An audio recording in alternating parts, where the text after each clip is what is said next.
Heather, I love being behind the scenes. I love being in the green room because the green room is where the magic really happens, right? It's like we get to have these private, personal conversations, and other folks get to eavesdrop, if I can use that word, on what's going on. But I'm curious, before we read your bio, they'll go Google you and how wonderful you are. Give me the backstory. Like, who is Heather, and what are you up to today? Wow, who is Heather? I would say the main thing I am is this super resilient, others-focused person. Mm-hmm. So I'm resilient, and I think my past helps frame out why I'm so focused on others, because I didn't feel like I was necessarily a child who was super focused on or felt very important. And so now I really focus my efforts on helping others help other people feel important. Wow, that's really incredible. And what we're going to be talking about today, what can folks kind of expect from this particular episode? It really boils down to, how do we make others feel? Because if we focus on having other people feel positive things after they interact with us, they're going to be more likely to want to stay with us, stay around us. If, however, we create negative emotions in them and they're feeling like they're not listened to, like they're slighted, like we don't care about them, they're going to run away, and they're going to run away fast to some place that makes them feel good about who they are.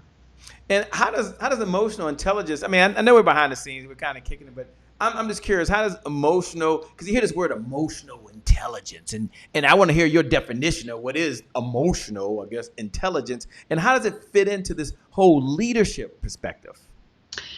It ties greatly into it. In fact, if you were to think about some of your favorite managers or favorite leaders that you've ever been around or that have managed you, you would probably say things like, he or she, they listened so well, or they really seemed to know where I was coming from and just sat with me and understood this one thing, or they just uplifted me all the time. And those are some of the things that emotionally intelligent leaders do. They are more self-aware of themselves and their impact in the world.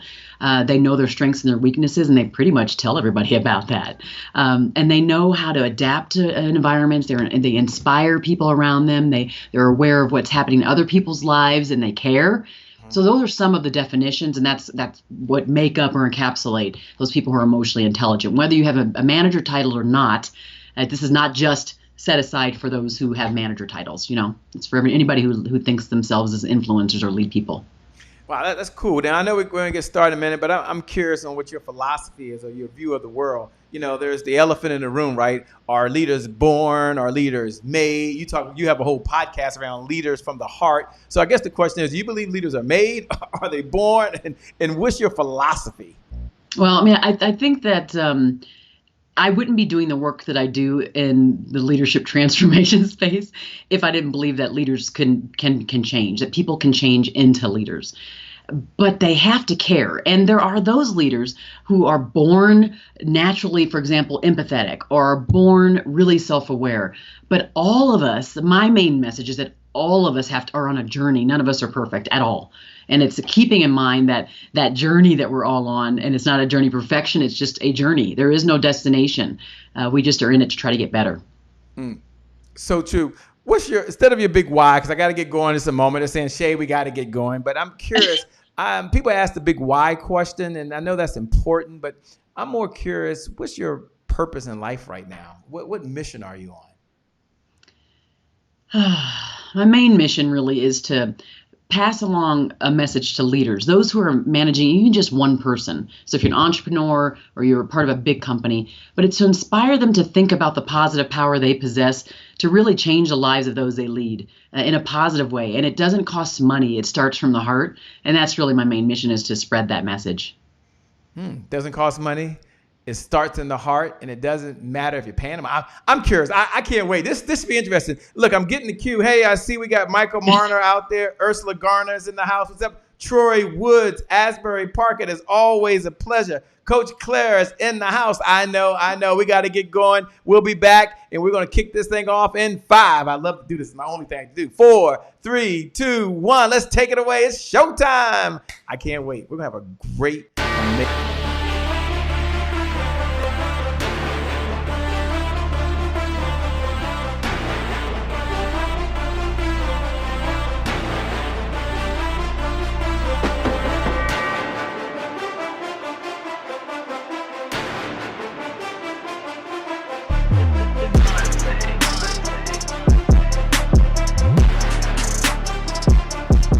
promise I made to my mom. I only did this message for one person, and that's my mom.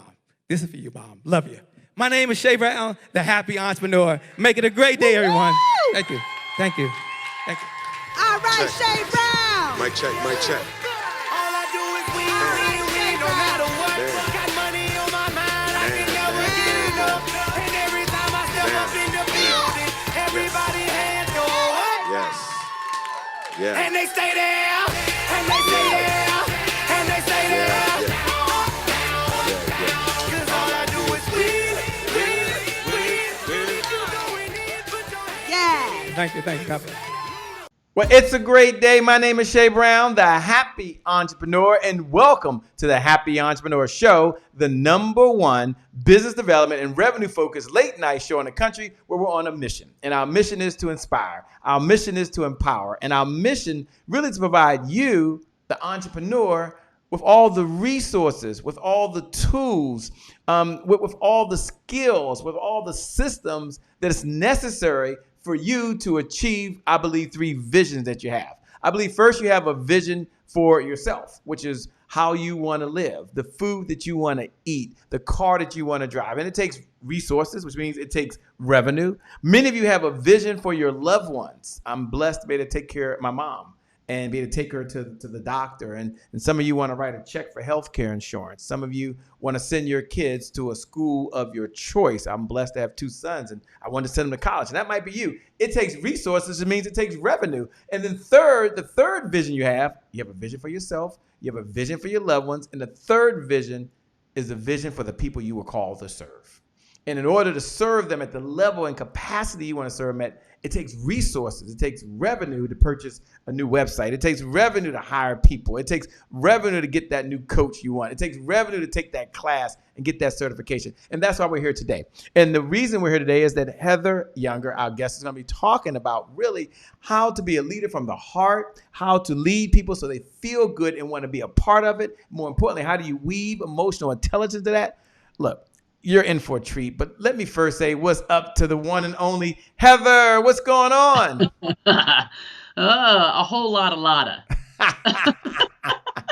Yeah, you talk a lot about leaders and leadership, and I noticed another one of those questions. And we'll get into all the wonderful things about you and your background, and you having the law degree, you having four children, and you writing amazing books, and we'll get into all that. But when you talk about leaders from the heart, tell us a little bit about the difference between, is there a difference between men leaders and women leaders? And if so, what's the difference you're seeing as you're working with different companies and organizations? Well, I mean, I think we have these stereotypes where we think of, and there's some truth to it, that women are going to probably be more nurturing and maybe it may be easier for them to be leaders of the heart. But I've got to tell you, I have my 2 managers I can think of right now that I'll never forget because of the positive emotions they created in me were both men. And the female managers that I had, a couple of them weren't always so positive. And so I didn't feel to me like they were leading with heart. So I think that it's not always true. It's stereotypical. I don't think it's necessarily a man or a woman thing. I think in the end, you just have to care. You have to care. I mean, and people know what that means. People know what it feels like to be cared for. They just do. And once you get it, you land on it, you'd be surprised at the results. But how do you care? I mean, okay, there are a number of entrepreneurs right now, and let's kind of define leader if we can, because some of them are leading a 1099 employee, some are leading contractors. Many of them lead a tribe or organization of folks that follow them. Some of them lead other folks to help make them better. So talk about from the context of how do leaders show that they care so that someone feels that way? Because I mean, how do you measure that? I mean, I know that's a crazy question. So I guess my question is, how do you do that? I don't think it's a crazy question. Luckily, so what I'm doing in this next book is I kind of decided to encapsulate in 10 big buckets based upon the leaders that I had interviewed on my podcast, Leadership with Heart, what it is that they do, kind of pinpointing what it is they do in particular that keeps their people bonded to them and that makes people refer to them and it says these people are the ones that care. They lead with heart. So one of the things would be, how much do you uplift other people? What how much do you focus on them more than you? How much do you sit with them on their one-on-one meetings and find out what's happening with them inside and outside of work? Not just what they can do for you to meet your quota, but what is it? Here's an example. I am a solopreneur. I have like 5 different assistants doing different things inside my business. But if one of them says to me, which has happened a couple different times, either I'm sick or my father's dying or something down that line, I'm going to immediately, go back and say, okay, wow, that is happening with you right now. This thing I have that I want you to do, that I want you to complete, put it to the side because I care about you and I'm super concerned about your father. I'm super concerned that you're not taking care of yourself. So let's put this project on the side. I can always come back to it or whatever that is. Or I can shift to this person right here because I understand that this is on your plate.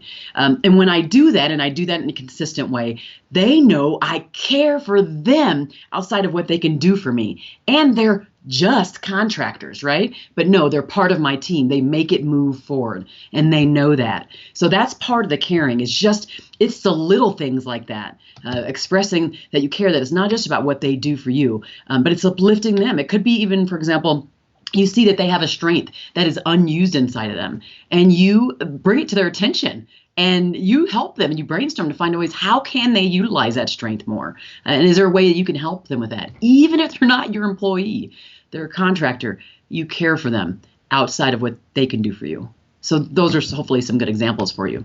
Very good examples. Again, this might be me, and I love this whole concept. But where do you draw the line so you don't come across as a softie and all of a sudden now you're caring so much that you're missing, how can I say this nicely? You're missing some of the results. You're missing some of the targets that are there. Oh, okay, I'll frame the question a little differently. How do you give feedback when the person, as much as you care for them, as much as you want to nurture them, the job's just not getting done? And so now you feel like a bad guy, or a bad woman, I should say. So where do you draw the line? I mean, how do you communicate, both and still make them feel good? Well, there's 2 things. If you've done that hard work where you've created a relationship and a foundation of trust with that person up front, when you come to the point where you have to tell them something that might not feel so squishy, touchy-feely, where you say, listen, this thing that you did was super disappointing. It's disappointing because I know you and I know your greatness. And so when I saw this thing happen or when I see your production slipping, I'm concerned. I'm concerned more about you because I don't know what's going on and I just want to find out more about what's happening with you. And when you get to that place, because I've already built this trust and I've already done the soft stuff, now they don't feel like, oh gosh, she's being and lots of different words they could be thinking in their mind. They're not thinking of me as that kind of manager. Now, I'm not saying they have never thought of me as ever, right? This is not about perfection. This is a journey that it really doesn't ever end. We're trying to get closer to our people because the closer they are, the closer we bond to them and we tie ourselves to them, the more they're going to do for us. So you want more production, you show that you care more. So you bring yourself closer to them and you get more from them as a result. So as I tell them, oh no, I don't want to, I'm not going to be just focusing on, so I might not say this to them. I want to talk about what's happening to their father. And then that time in their life passes. And then they come back to me and they're either more refreshed or they're more focused on the work that I want them to help me do because they know that I cared for them in their time of need. Does that make sense? Yeah. And then with feedback, again, you already built that trust up. And so it's easier to give. There's a couple times I remember having to give feedback to people. One who I just had lunch with the other day. I was her manager. She was just not acting right. She and one other coworker kept kind of going, it's like nails on a chalkboard with each other. They just could not communicate for some reason. And in an email, her response was, to be honest, inappropriate. She just was not showing up the way I knew she could show up. So, and I happened to be looped into the email. So afterward, I called her in and I said, I noticed your interaction with so-and-so. And I got to say, I'm a little disappointed and I'm concerned too, because that's just not how you show up. You are the enthusiastic employee or the person who builds up the team and you bring them all together. And in this interaction, you kind of broke that down. Do you see how what happened? And she said, yeah, I know. I wasn't really, it wasn't my best moment and I really wasn't proud. And so then we started talking about, well, what do you think you can do to overcome what just happened inside that exchange that you had? And that wasn't her manager. It was a coworker. or wasn't her employee, it was a coworker. And we kind of came up with this idea that she was going to go to lunch and they were going to have, in the end, they weren't like best friends, in the end. So this is not some like rainbow and sunshine thing, but in the end, they were able to be more cordial and they could then get work done because I was able to give her the feedback. She was able to come ahead with her own solution, and then she was able to go back to that person. And to this day, she says, "You were by far my best boss ever." And I've given her multiple types of feedback like that. But it was because in between feedback like that, I embraced her. I'm not saying necessarily physically, but I embraced her with my words, with the caring, with the way I uplifted her, the way I was always looking to move her forward in the organization, despite what she did for me, and even if it threatened my position. So Powerful. there's a lot that goes into this. So caring for me means it's as if you're caring for a child or caring for an elderly parent, as you talked about. It's that level, that depth of it, but inside the workplace. And I promise you, they will go to bat for you 25,000 times over if you treat them in that way, even if it's a contractor or somebody that's on your team that's a 1099, if it's an employee. And of course, I do the same thing. I try hard to. I'm not perfect. I try hard to do this at home because, again, a family of 6 takes a lot of operating. There's a lot of relationship management going on there and a lot of constructive feedback too. Yeah. I'm curious for those folks that are watching right now. We're here with Heather Younger, and we're talking about leadership. We're talking about emotional intelligence, but more importantly, we're talking about how do you transfer those feelings of positivity over to someone else without being, Mr. or Mrs. Everything's okay. But how do you do that to still get the results that you want? And the next question I have for it is, and as you're watching, by the way, you have my permission, you have Heather's permission to share this message. And so you can look below the video and you can hit the watch party button right now. You can hit the share button right now. And when you hit the share button, you can go ahead and write those words, lead from the heart. And just put hashtag Heather Younger. Just put lead from the heart. And she's got a lot tied into that, but that's kind of the essence of where we're going to this evening. And go ahead to the share button. Go ahead and hit the watch party button. You have her permission. And why would you want to do that? Because we believe in the giver's economy. The person that outgives the competition out-earns the competition. The person that outgives the competition out-earns the competition. So we're going to share this message. We're going to pay this message forward. I want to say hello to Teresa Royal Brown. I see you out there, Jacqueline. It is always a pleasure. What's up, Tina Holloman? Francis Hall is in the house. You're bringing out the all-stars this evening, and they're here. And you got Jessica Alexander said, hope you're all having a blessed night or morning, depending on where you are. I've already shared it. Look, we appreciate every single one of you. My question to her is for all the entrepreneurs that are listening, and even if you're not an entrepreneur, you can benefit from this, is based on your experience, Heather, why is it that entrepreneurs struggle so much with these leadership skills when it seems like we're always working with multiple people all the time, yet we always struggle with really the leadership skills you're talking about? What's the number one reason, or what's our challenge?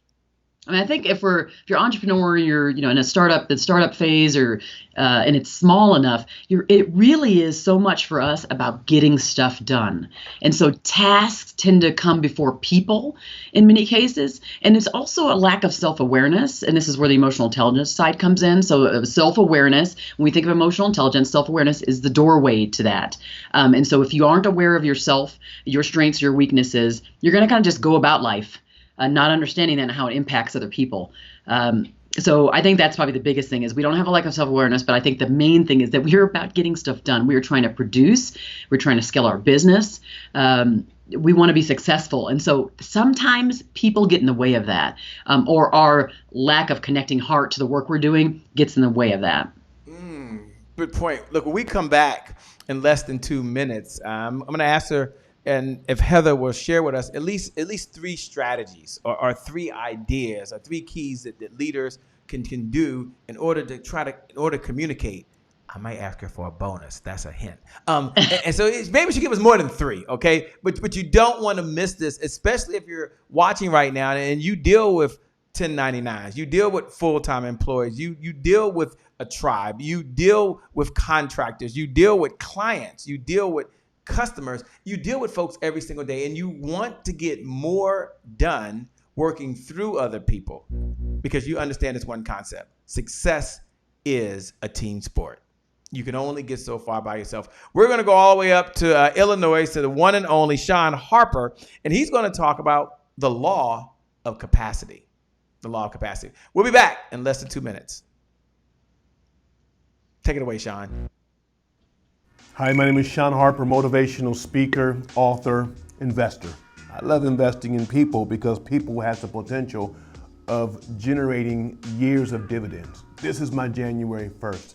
And as I'm moving in January 1st, I have to be mindful of the laws, the law of capacity. Now, if you know me, I break all the rules, but I never break laws. If you break laws, laws will break you. Laws are unchangeable. So the law of capacity is that you will grow in proportion to your environment. It reminds me of a story of a guy named Walt Disney. We all know Walt Disney, but Walt Disney started out after a couple failed ventures. He started out with Disneyland, south of Anaheim, California. And he had great success, but he had one challenge. He was landlocked. And so he couldn't expand. And so he secretly, anonymously, began to buy up land in the Orlando area. And he formed shell companies, and he brought 500 acres here, 100 acres here with this company, and maybe 2,000 acres with this company. And he went on, and a investigative journalist caught on to it, but not until he amassed over 26 to 30,000 acres. And now that man, who is now deceased, still has land that's not been developed. His dream was huge, but his capacity was small. One of the problems or challenges that we face as entrepreneurs, as business owners, business leaders, is that we run out of capacity. When there's stress in the business, when there's stress as an entrepreneur, it's usually one or two problems. A, you don't have the systems, or B, you have a lack of capacity. That is a spiritual law. And I often compare spiritual laws, or look for evidence of spiritual laws in nature. You take a shark, put it in the fish tank, it gets this big. Take that same baby shark, put it in the ocean, it gets this big. Before you dream, or right after you dream, the first thing you do is you begin to build your capacity. Before you build up, you gotta build down. Thank you. Play to win. Bye-bye. Well, it's a great day. My name is Shay Brown, the Happy Entrepreneur, and welcome back to the Happy Entrepreneur Show, the #1 business development and revenue-focused late-night show in the country, where we're on a mission, and that is to empower, it is to inspire, and it is to provide you, the entrepreneur, with all of the resources, all of the tools, all of the skills necessary to execute that vision you have for the people you were called to serve. And we're speaking to the one and only Heather Younger. And she's always reminding us that we got to make sure that people walk away feeling good. We have to lead from the heart, and people matter first. And the reason I wanted to bring that up, because my father used to always say that people will forget what happened to them, but they'll always remember how you responded to what happened. Take a moment, if you would, and kind of share, why is leading from the heart so near and dear to you? Why is this personal to you, that you've taken this on as one of your own missions? I think for me, it stemmed way back to my childhood. I did a TEDx on this where I talked about my story a little bit, but I felt like as a child, so I'm a product of interracial and interfaith marriage. My mom is white and Jewish. My dad is black and Christian. And when that was an interesting thing to be growing up in the 1970s. And my mom's parents weren't all that happy about the union. And then when I came along, I was kind of a reminder of that union. And so I was really kind of outcast. I wasn't really seen in any family events on that side of the family. I wasn't really included. And I felt kind of helpless and voiceless and unimportant. And so that, if you fast forward some years, I go to law school, and I'm automatically an advocate. So I just became an advocate at the very young age, and I become an advocate. But I don't really like law school very much. But that desire to advocate for people was really, really strong. I started off this journey in customer experience, where I was being the voice for the external customer, as you talked about before, and moved my way into more the employee advocate, or the voice of the employee, and helping leaders. And it was because I then, over the years, being a manager, but having, let's say, at the director level or VP level, and having to report to VPs or people in the C-suite, and I would see, wow, they got there. but I don't see that they care a lot. Now, not all of them, but there were just these things they did, and I'd say, wow, they don't seem to get it. And so it was over the years of just getting glimpses of that. And people from other teams would come to me and say, Heather, what is going on with my boss? What is happening with this person did this thing and they ignored me and they this and that. And so I kind of became this sounding board for employees that were in and outside of my team. And I realized, oh my gosh, I went through this big merger at a company that came with 5 companies coming together. And I realized at that moment that during the merger, no one was paying attention to the people who drive forward the business, which included the customers and the employees.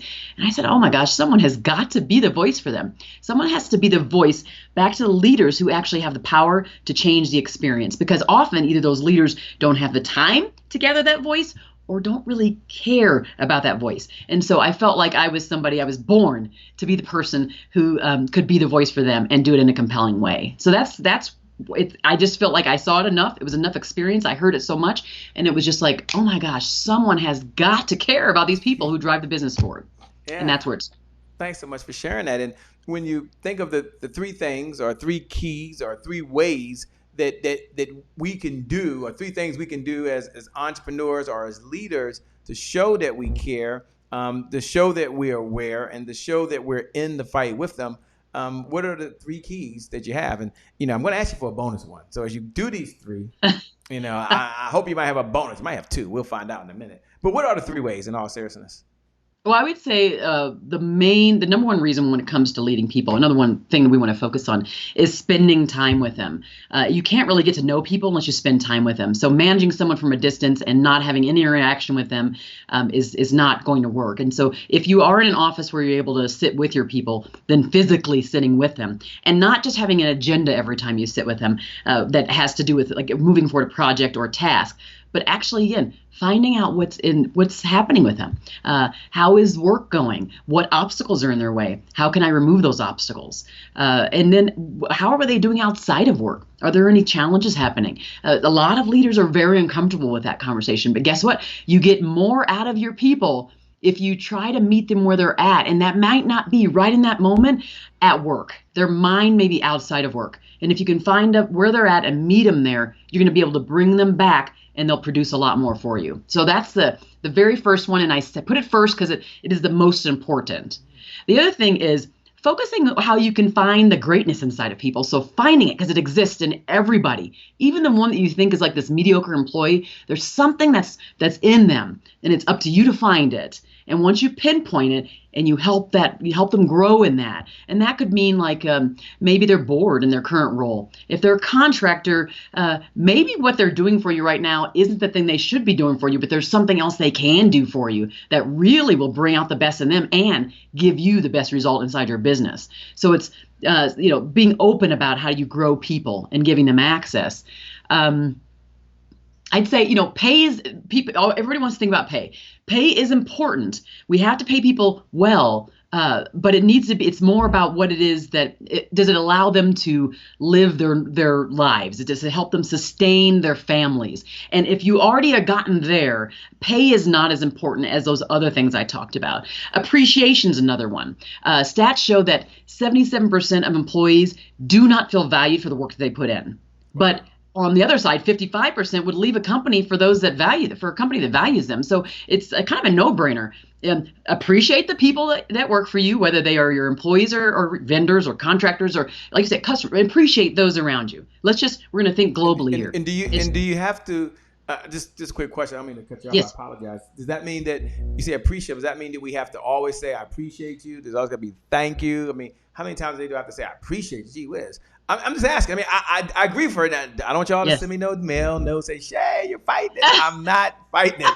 I'm just curious because she said you gotta express you appreciate them. So every interaction, hey, I thank you for serving, or thank you for being here, or thank you for what you do. Can you give people like me? I'm probably the only one. I'm sure all y'all are getting this, by the way, that want like an example of something that we could say so it comes across as genuine, and it is genuine. That's all I'm asking. Well, I think so. If we go back to that first thing where we spend time with our people, Yeah. if we know what it is that motivates them or what it is that makes them feel appreciated, then we would give them that more often than not. Some people don't want thank you all the time. Some people want more money. Some people want more power. Some people want to be like elevated into a decision-making position. There are different ways that people are motivated. So it's up to us as leaders. I'm going to go back to that. It's up to us as leaders to find out what it is that motivates them. And we do that by asking. We spend time and we ask, right? Let's not make assumptions, because we make assumptions, we're going to get it wrong all day. So spending time with them and asking them, like, what is it specifically? I want to know, I want to make sure, I want to do a better job of showing you I appreciate you.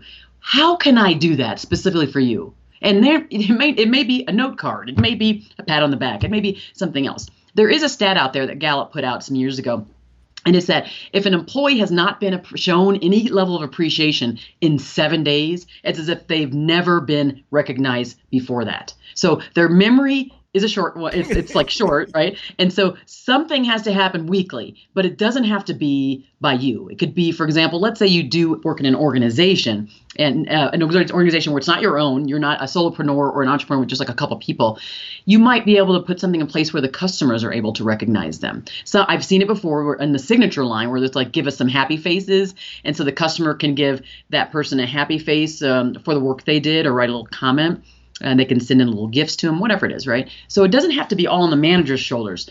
It could also be coworkers. Some kind of card in the office, again, doesn't cost a lot of money, something that allows them to write down what it is that person has done well, or something that they appreciate from that coworker. And when they do that, again, it gives them this kind of a burst or a dose, I guess, of real good feeling juice. And we all want that. We want to be feeling good about the work we do, right? Yeah, I love it. That's perfect. That's right on target, right on what I was looking for. So you gave us point number 1, then you gave us point number 2. I don't know if you got to point number 3 because I interrupted you and kind of jumped in. And I'm glad you said that it's not always the thank you. And I'm glad you talked about, and it's what was good for me. And for those folks that are out there that are listening, by the way, you can look right below the video right now. Look right below the video and kind of put what's one way you would like to be appreciated, or what's one way you appreciate folks. So you can share your comments as well. In fact, look right below the video and make a recommendation. Here's how to appreciate a vendor, or here's how to appreciate a contractor, or here's how to appreciate an employee. You can get feedback because we're all in this together. She said ask. So I'm asking all of you. So she gave us number 1. She gave us number 2. She has number 3 in the bag, but don't worry. I'm asking for 3 and 4. So we're going to add on. She appreciates that. She appreciates me doing that. So when we come back, she's going to give us points number 3 and 4. And who knows? She might even have a bonus one in there. She might have a bonus one. And the reason this is so important, at least from my view of the world, is that all of us are leading a team. We're leading experts. We're leading our clients. We're leading contractors. We're leading employees. And there's one thing I know that all successful people have. There's one common belief, and it's the belief. Do you know what it is? I'll tell you what it is. Okay, I'll tell you what it is. Y'all want you all to pay attention to me. It's the belief that we could always get better. We hold that belief. There's another level. And I know for every one of you watching, there's another gear in you. So we come back. She's going to give us number 3. And then number 4. And she has another gear. She's going to give us number 5. Oh, my gosh. Y'all going to all thank me right now. You're going to look back. You're going to thank me. Hit the share button. Hit the watch party button. Pay this message forward right now and then put lead from the heart. Boy, what a better place we'd all be in if we all actually do it. We're going to go over now to the one and only Kenneth Thigpen. And Kenneth Thigpen, as she's out there, she's talking about, they told me going somewhere else. Sorry about that. We're going to, they changed it up on me. We're going to go over now to, where did I go? I lost it. Oh, here it is. Kenneth Thigpen, Find Your Fire. Find Your Fire. She's down in Raleigh, North Carolina. Take it away, Dr. Kenneth Thigpen. We'll be back in less than 2 minutes. Hello, it's your girl, Dr. Kenneth Thigpen, also known as Dr. K, founder of Rise Women's Network. And Rise Women's Network is pleased to present to you, #Next Sister Up. I'm with you in the Happy Entrepreneurs Tribe, and today is my January 1st. Here's your thought of the week. Find your fire. So I ask you, do you have a spark? Or do you have a fire? You see, a spark is something that's fleeting. It goes and comes very quickly. You know, if you think about a match or a lighter, it's something where you get a quick spark and then it dies down. On the other hand, you have a fire that can sustain longer for a period of time. And so when you think about life and business, I ask, do you have a spark or do you have a fire? You see, when you have that spark in life and business, you might like something one minute, you might not like it the next minute. When things get tough, you want to give up. Or do you have a fire that you know that what's inside of you, someone else is waiting for your gifts and talents, and nothing shakes that fire. And you know that you have to continue to feed that fire. Just like when you think about a natural fire, there are things that you need to continue to put in it for it to continue to burn. And so whether that's kindling or logs or dry leaves, there are things that you're continuing to put in it. And so I ask, what are you feeding your fire? Is it a mentor? Is it a coach? Are there books? What knowledge are you gaining? And so I think about these two things. One, you got to love what you do. You have two choices. You can love what you do and do more of it, or if you don't like it, you should probably think about not doing it. And the second thing is quit talking and start doing. And so back in the day, we used to say, don't talk about it, be about it, which means start taking consistent action. And so I challenge you, find your fire, feed your fire, and continue to let it burn from the inside out. It's your girl, Dr. K. Make it a great day. Well, it's a great day. My name is Shay Brown, the Happy Entrepreneur, and welcome back to the Happy Entrepreneur Show, the #1 business development and revenue-focused late-night show in the country, where we're on a mission to inspire, to empower, and to provide you, the entrepreneur, with the resources that are really necessary to execute that big vision you have for the people you are called to serve. And we're speaking to the one and only, the fabulous one herself, Heather Younger. And boy, is she breaking it down how to lead from the heart, and more importantly, how to make sure that people walk away feeling good after a transaction, during a transaction, after they finish doing whatever it is they do. They feel good anytime they're in your presence. Now, she gave us points number 1 and 2. And now she's going to give us 3, 4, and 5. he just adding on more and more and more. Now, I gave you, okay. If you only want to get 1, it's fine. I want you to feel good. So I want to let you know we appreciate you every minute you're giving us. I'm going to turn over to you so you can go ahead and share with us. This is all important because we all want to be better leaders, and we all want to have more impact in the world. We can do that when we're working with people. Yes. Okay. So the third one I would really highlight is to listen to your people and then do something about what you hear. So what happens often with employees is that they give feedback to those that lead them, whether it's someone in HR or whether it's their manager. If it's in the contractor situation, it could be some feedback that they're giving to us as a solopreneur. And we aren't really listening. As though we're not listening. And even if they give us feedback, we may do nothing about it. And the key is that if you think about when we were babies, we would coo, we'd make noises, and our parents would come to the crib, and we felt so important and so proud that our voices meant something. And as we get older, we start to notice that maybe our voices aren't as important. And so when we show our employees that their voices are important, when they give feedback, we are listening. It doesn't mean we have to respond to everything we hear, meaning like make a change in that regard. But we need to validate that their voices mean something, that they're powerful. So that would be another way to lead with heart. And it is something that endears you to your people if they know that you're listening and that you're going to respond to them. The fourth one I would say. That's perfect. All right. Give us number 4. All right. I like that. See, I'm listening over here. Listening. In line with listening, I think, but it's not quite it, is making sure that you create safe spaces for your people to discuss things openly. Like this idea of psychological safety, of being in a team environment, being able to express different encountering ideas in a way that won't have negative retributions, and that people won't judge you harshly. They feel safe that they can present a counter idea, and having that place where people feel safe to present, they feel they can bring forth more innovative ideas when they do, really just makes them feel like they're in a place they're doing meaningful work. So creating that safe space where people can fully be themselves, can represent their ideas, and can speak openly about them is critical. And then I would say one other would be that leaders of the heart really are people who make sure that they focus on themselves first. And I don't mean that they're self-centered. I mean that leaders of the heart focus on caring for themselves, putting in the proper care so that they can fully be themselves and lead their best way, I guess, show up as their best selves with their people. So taking care of themselves, maybe, literally working out. As entrepreneurs, as solopreneurs, we often don't give anything to ourselves first. And if we do that, we burn that candle on both ends, there's absolutely no way we can give to other people. The other part of the self-care is also making sure that we are educating ourselves. We're reading books. We're listening to these shows right now, so you're already like halfway there because you're listening to the show and watching the show.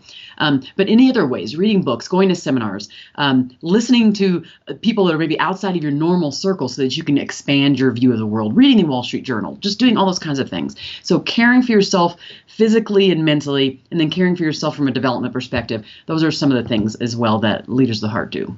Yeah. Who does Heather, I can't say who, maybe one or two business leaders that Heather Younger admires, and maybe past or present, that you admire, and what was one of the characteristics that you walked away with, and you've shared that with other folks that you've taught. And I know there's so many along your journey, it's hard to pare it down, but we only have so much time, okay? So yeah. I asked you to pick two, not 5 and 7, but at least two that come to mind to you right now. Well, it's funny. Just the other day, I want to say it might have been yesterday, but my memory, unfortunately, is not getting easier with the 4 kids and all the craziness. But John Maxwell just had his birthday. Yeah. And John Maxwell, it started off as a leader in like Christian churches, and then he branched off into the business world. So most people know him with all his multiple books on developing the leader within, developing the caring leader, whatever it is. There's all these different types of leaders. But when he first started out, I was reading his books, and he really impacted me. And I think it was just because he with kind of values-based leadership, more of a servant-based leadership, and that's what I believe in. So I would say he's a big one as far as a big figure. Mm-hmm. I have to say, for me personally, my children. So I'm very much inspired by my children. They teach me so much about being a leader in the home and outside, and when things count and they mean a lot. They teach me a lot about that. So yeah, I would say my children, and then I just think of John Maxwell. Those are the people that I. Now you mentioned you have 4, so you can't leave us out now. You have 4 children. How old are they? What sex are they? And you gotta give us a little backstory. You can't just like, well, I learned everything from my 4 children and that's it. It's like, wait a minute, I've got 2, and they're 2 different personalities. I can't imagine juggling 4 with 4 different personalities. But tell us their ages. Tell us a little about them if you would, and so we get a context of what you learned. I'm curious anyway. Well, I have a 9-year-old, one who will be 13 next month. Can't believe I'm saying that. A 15-year-old, and one who will be 17 in a couple months. So I will have 3 teenagers all at one time. One transitioning into college in a year, who is driving. Another one who will be driving soon, who's a freshman. And it's going like boom, and then an elementary school kid. 3 boys, and then the oldest is a girl. Mm-hmm. So. Yeah, I mean, tons of inspiration, lots of learning, and tons of humble pie. and I love the insurance bill that I get. No, I'm messing with you. For those when your kids first start driving, you're like, they're not really driving that much. Minute they know they hit that age, it's just it's like healthcare insurance. It just goes up. But we're thankful for it because it's certainly needed. With that being said, when we come back, we're going to learn more on leadership. We're talking to the one and only Heather. She's over there smiling. She's ready to rock and roll, to do what she does best. We're going to go over to Rob Howes. Rob Howes is in Laurel, Maryland. And Rob Howes talks about be present where you are. Be present where you are. We'll be back in less than 2 minutes. Stay tuned. Hey guys, all right. Me and Daddy are here. All right, I'm doing a video. I got a question. No, it's not a question. This is a video where I'm telling people something. I'm telling them that today is their January 1st. Today is your January 1st Happy Entrepreneurs Tribe, because today is the only day you got. Because tomorrow's not promised and yesterday is gone. So the reason why today being your January 1st is significant because it keeps you from procrastination. Procrastination is the destroyer of dreams. Yeah, it's the destroyer. It's the killer of dreams. So take action. Be present where you're present. That's the real gift. Be present where you are present. That is the real gift. Today is your January 1st. Say today. Today. Say today is your January 1st. Today is January 1st. Say it loud. Today is January 1st. That's it. Don't forget it. Well, it's a great day. My name is Shay Brown, the Happy Entrepreneur, and welcome back to the Happy Entrepreneur Show, the #1 business development and revenue focused late night show in the country, where we're on a mission to inspire, to empower, and provide you, the entrepreneur, with the resources necessary to execute that big vision you have for the people you were called to serve. We're here with Heather Younger, really talking about leadership from the heart. I want to go into a segment that we call Today is My January 1st. And it's one of my favorite segments. Of course, they're all my favorite segments, or we wouldn't do them, right? But this is really one of my favorite segments because for those folks that are tuned in and you're here regularly, you can go ahead and look below the video and you can write the affirmation, even if you're watching for the first time, that today is my January 1st. I get a new start. Today is my January 1st. I get an opportunity to get going. I start in this very moment. And what today is my January 1st represents is a new start. It represents a rebirth. It represents a do-over. It represents a chance to get it right. And I want you to imagine for a moment that every moment during the day, when you make a decision from this day forth, I want you to tell yourself, that's a January 1st moment.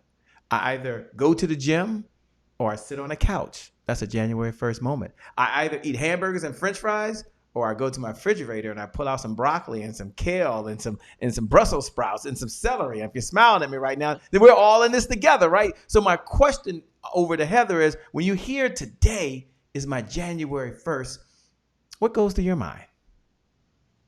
What do you hear? I feel like for me, it's every day is kind of that way, because I feel like as humans, we all get off track from being our best selves, and we all get an opportunity, like really not even day to day. It's like from minute to minute. We all get an opportunity to choose a different path.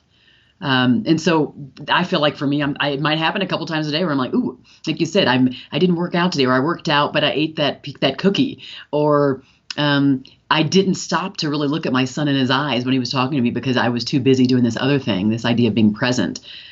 So I feel like, we are on this really rough, tough journey, every single one of us together, not by ourselves.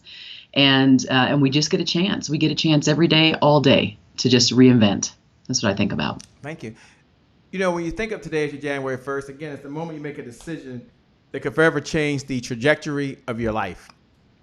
And my question to you is, what was your January 1st moment where you said, I'm going to be an entrepreneur? Like, I'm going to put my flag down. This is what I'm going to do. I'm going to help other folks. What was your January 1st moment? Well, I've worked for myself on and off for probably 50% of my working career for myself, or like on a smaller team, but still leading it, but in an organization that was mine. But I would say this time around, the kicker was when I looked around, I saw things crumbling around me in this merger, and realized that no one was paying attention to the important people that were on this journey. And I just knew. I knew from my childhood, I knew from law school that I had to be that person. I had to put the flag down right there. And I really haven't wavered much. I've narrowed my focus, but I haven't wavered from that role of advocate. I think I was put on this earth to do that. So I think that's when I did it. It was right when I looked at that merger and just put the flag down and said, someone's got to do this, and there's no better person to do this than me. How does Heather stay consistent? There are a number of folks right now, they're writing today is my January 1st. They're like, yes, they're getting excited, kind of like they were back on December 31st after a couple drinks on the back of a napkin of a cocktail. They wrote down these resolutions. And if you ask them today, what was your New Year's resolution? They couldn't even tell you. So my question to you is, I don't say that being sarcastic. I say that being a reality. Why? Because I'm the original student. I'm that guy. I don't remember my own freaking resolutions, but I'm probably alone, I'm sure. My question to you is, consistency is the key. Consistency is the key. Consistency is the key. But having said that, most folks struggle with what? Consistency. So how does Heather Younger remain consistent? It's interesting. I'm more consistent in certain areas. So when it comes to my business, I'm pretty darn consistent. I mean, anybody will tell you, for example, a lot of the work I do, I started off at social media, mostly on LinkedIn. That's my main platform. And to this day, multiple years later, I'm still very consistent with what I put out there. Because again, I am driven by the idea, I'm driven by my mission. I feel like I'm called to do the work I do. And so that could be something that I think people could think about, is that if you want to establish consistency, think about, is it something that you are called to do? Do something that you get excited about, that you feel like you're on a mission to accomplish. And then you can become easily consistent on it. It's when we start to go prodding and oh gosh, this is not for me. So here's an example. I'm not someone who likes gyms. I don't like going to gyms because I don't have the time, nor do I want to try to get cute when I go there. I'm going to look really awful. So what I do is I work out my basement, and I don't really care what my kids think or anyone else thinks. No one else sees me. I look awful, and who cares? I'm getting healthy, so I'm doing it on my terms. And so it's finding that thing that it'll make you be consistent. It's along your path. You've chosen it, and you can get excited about it. And it's a program I like, and it doesn't have to fill someone else's needs. So. Wow. How should folks connect with you that are watching right now and they're like, wow, I just want to stay in this conversation. I want to follow her. What's the best way for them to even connect with you? I would say the best way is probably to connect on LinkedIn. That's the main platform I'm on. While I'm here and there, Instagram and here and there on social media, I would say there. And then the other thing is videos. I have a YouTube channel, just Heather Younger, and go to YouTube. And so if you go there, you'll see videos. I have tons and tons of leadership, 1 to 2 minute little videos. And about every week and a half, I post a new one. I also do LinkedIn Lives, and so those also go on the YouTube channel. So there's a lot of ways to connect with me if you want a little bit more of the Heather Kool-Aid. I'm gonna be following you, Shay, so I'm gonna get some more of your Kool-Aid. It is always a pleasure. It's always a pleasure. When we come back, I'm gonna ask Heather. She's here giving of her time to do a rapid fire segment, and some of you know what that is, and that's an opportunity to ask her any questions on my mind. She's going to answer. It's going to go rapid fire, and then I'm going to ask her if she'll give her final thoughts when we come back. We're going to go over to Raleigh, North Carolina. Wow, we're staying on this side of the world this time, and we're going to Letitia Nicole. And Letitia Nicole says, "You have a gift. Step into it." We'll be back in just a moment. Take it away, Letitia.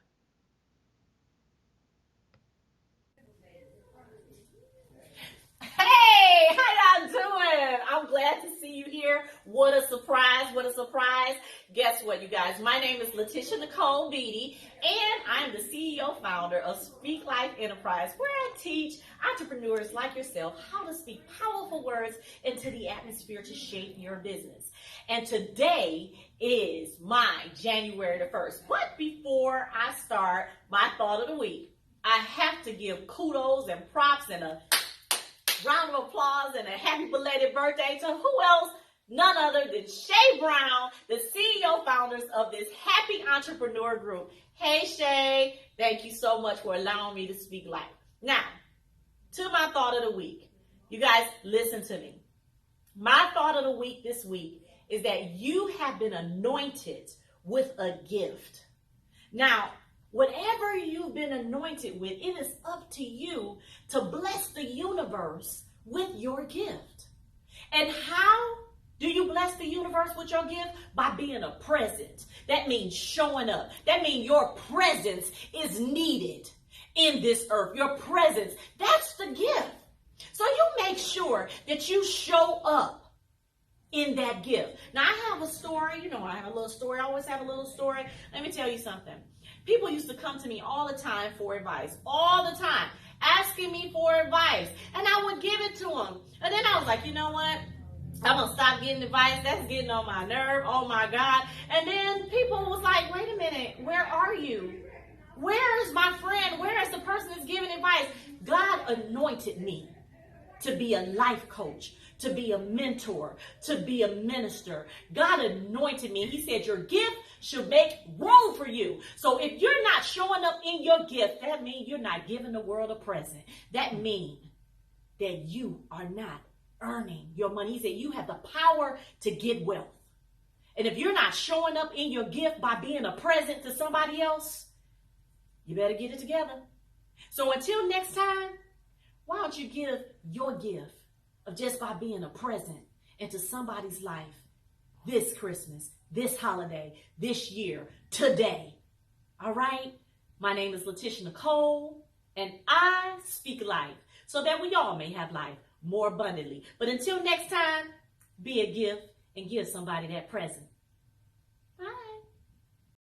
Well, it's a great day. My name is Shay Brown, the Happy Entrepreneur, and welcome back to the Happy Entrepreneur Show, the #1 business development and revenue-focused late-night show in the country. We're on a mission to empower, to inspire, and provide you, the entrepreneur, with the resources necessary to execute the vision you have for the people you were called to serve. And we're here speaking to Heather Younger. We're going into a rapid fire segment, and this is where I ask any question that's top of mind to me. And actually, I've been able to do that this whole exercise because Heather didn't give me a list of questions I absolutely had to ask. Some people do that. She gave me a freedom to say, let's just have a conversation. Let's just hang out with the people, Shay.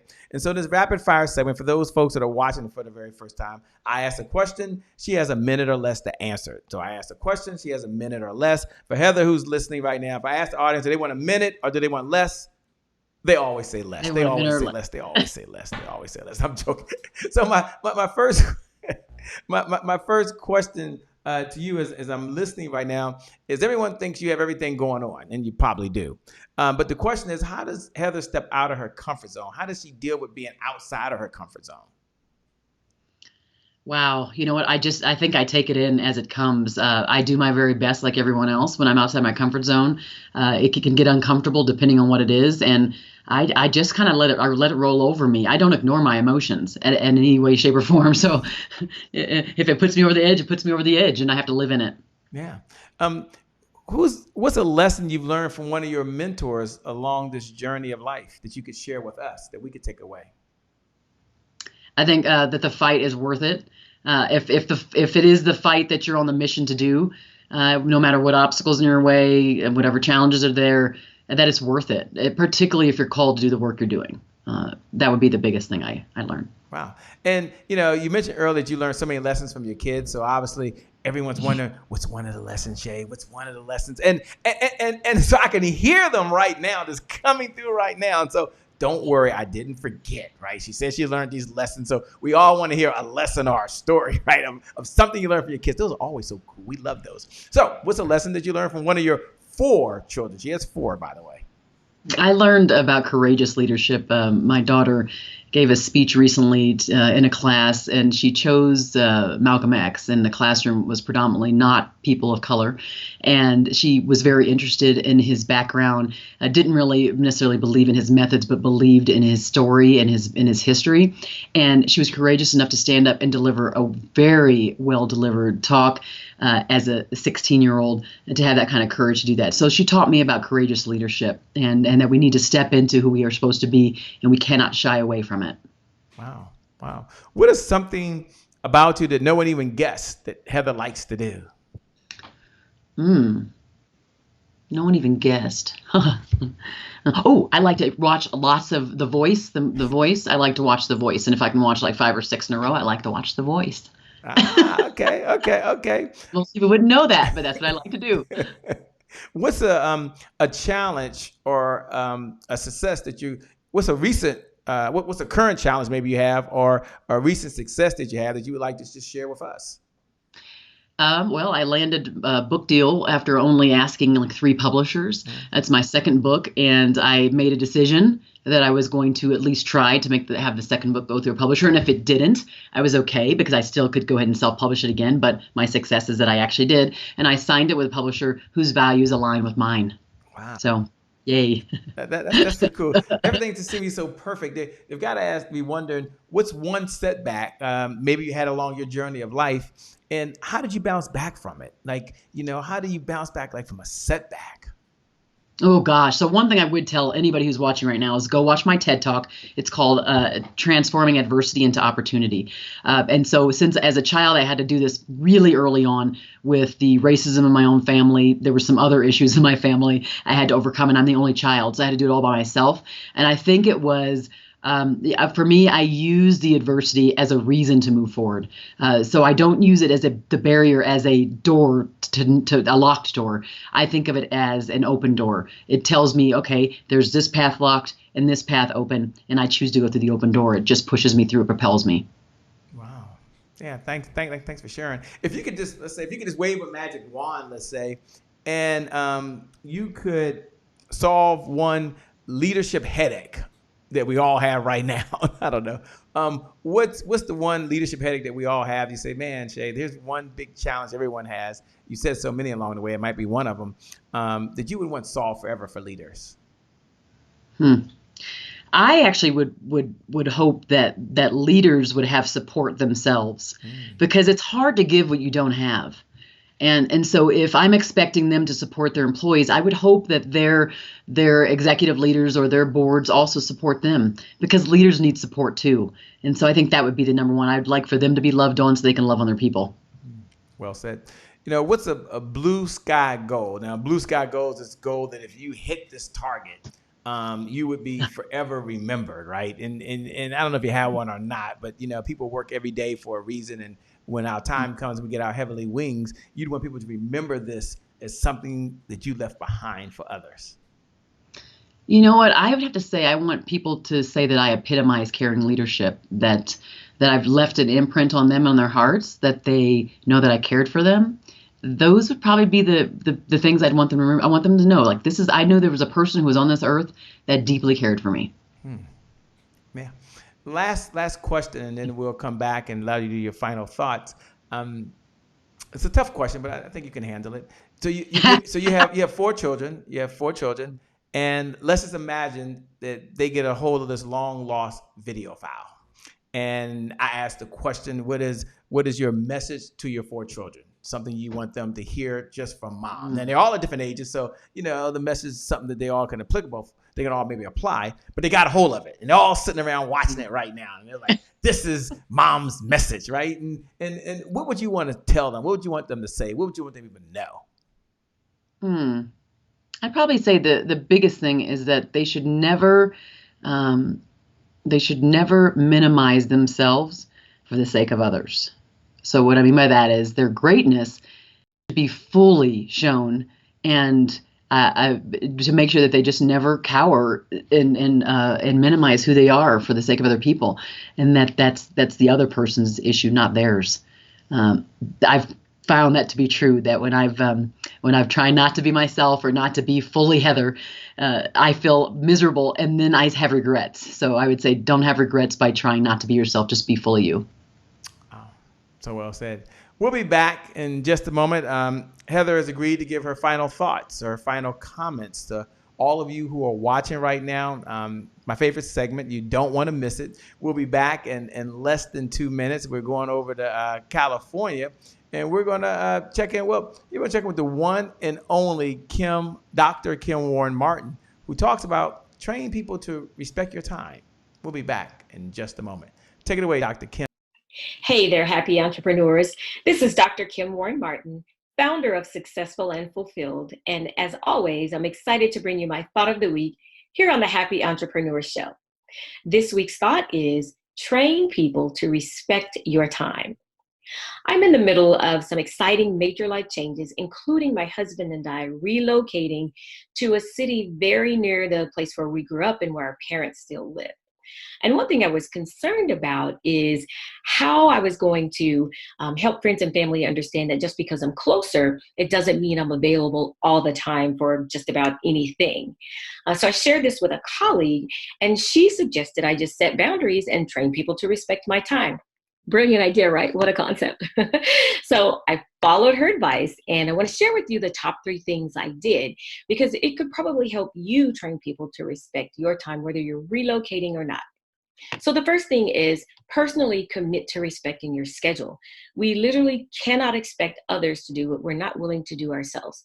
So unless it's a major business interruption or a life or death emergency, commit to respecting your schedule. Number 2 is tell people and let them know how important your business is to you and the people you're called to serve. You're on a mission.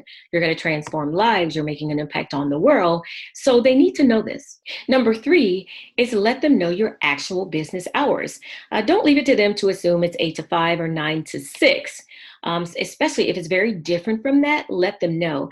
And let them know that it's equally as important that they respect your entrepreneurial working hours, just like they would if you were working for someone else. And here's a bonus for you, number 4, plan time for friends and family, and at least let them know every week or bi-weekly when you have some availability and you guys can get together. So that's my thought of the week. Train people to respect your time. This is Dr. Kim Warren Martin here on the Happy Entrepreneur Show. Back over to you, Shay.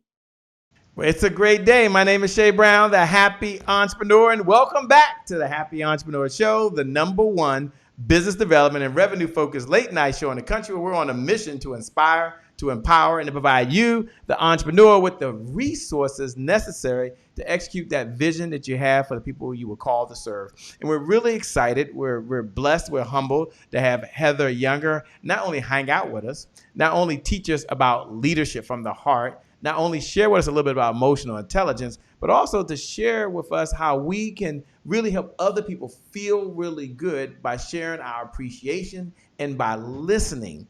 And it goes so much further than money. And I didn't hear all this whole episode. I was waiting for her to sit here and say, well, give them a little more money, give them a bonus. I didn't hear that. It was all the intangible things that really mattered. And of that all was your time with them. And so that's what Heather's done for us. We know, and Heather would probably agree, that all of you can make more money. But none of us, not Heather, not myself, can make more time. So Heather's given us the most precious gift she has, which is her time. So we want to thank her. We want to thank her for having a heart to give, a heart to serve, and a heart to lead. I should say that too, and a heart to lead. So thank you so much for showing up. Thank you for playing full out. I'm so happy that your cousin Sean Harper connected us. I appreciate you. We've got to have you back. I asked her earlier if she would be a producer. She said, Shay, I'll do it. So I'm looking forward to hearing her messages. And so thank you so much. I want to turn it over to you to have your final thoughts, your comments that you share with all the entrepreneurs that are watching right now. They have to go out there and lead their team, lead their contractors, lead their tribe, but more importantly, lead their family and themselves. Yeah, I'd say the first thing, really most important, is to lead yourself well before you try to lead others. And so it's, checking yourself. When we talk about emotional intelligence and you're thinking, you're kind of scanning your body, and before you enter into meetings with customers or vendors or your contractors or the team you have, scan yourself and see how you're feeling. And if you think you're going to enter into a meeting with someone who is quite difficult, or somebody who rubs you the wrong way, think about alternative ways you might respond to them. Because if you leave that person, the interactions that you have with them, with a more, let's say, a feeling of respect, a feeling of importance, a feeling that you care for them, where they stand, for who they are and what they bring to the table, your relationship is just going to get that much stronger with them. You're going to get a lot more out of them. Your customers are going to go further. The vendors will. You just all the way around. So this is not just leading an employee at an organization. It's the impact you can have at those around you. And just remembering that you do have impact and that you do have a choice about how you lead yourself and how you then influence others. Wow, so well said. Thank you so much. We appreciate you being on the Happy Entrepreneur Show. For all of you out there, thank you for your comments. Thank you for your voice. We appreciate every single one of you. And I want you to know that all of you have so much greatness inside you. I know for you that the best is yet to come, because today is your January 1st. I know for you the best is yet to come because you are now a leader from the heart. And I know for you, the best is yet to come, the best is yet to come, the best is yet to come. So with that being said, look right below the video and write, today is my January 1st. Hashtag, it's my time. Hashtag, it's my what? It's my time. With that being said, for those folks that are tuning in and wondering who in the LL Cool J is over there talking right now, well, it's yours truly, Shay Brown, the Happy Entrepreneur. Make it a great day, everyone. And I promise you from the bottom of my heart, we'll make some good things happen. We connect again next time. God bless. We wish you success. Thanks a lot, Heather. Peace.